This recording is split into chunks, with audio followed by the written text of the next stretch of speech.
Ngayong tumitindi ang sigalot ng Pilipinas sa China dahil sa mga insidente ng karahasan sa West Philippine Sea, lalo na sa huling rotation and reprovisioning mission sa Ayungin Shoal, kung saan naputulan pa ng daliri ang isang miyembro ng Philippine Navy. Panahon na raw para palayasin si Chinese Ambassador Wang Xilian at iba pang kasalukuyang diplomat ng Chinese Embassy, ayon sa isang maritime law expert.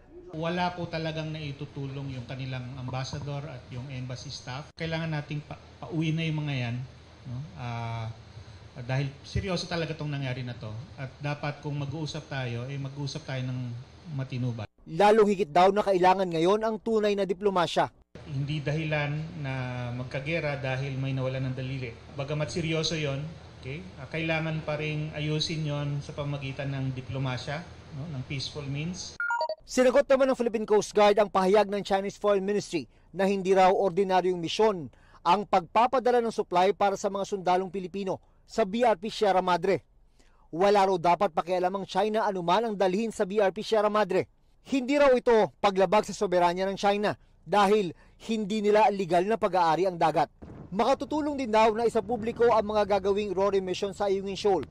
Hindi rin ito nangangahulugang humihingi tayo ng pahintulot sa China.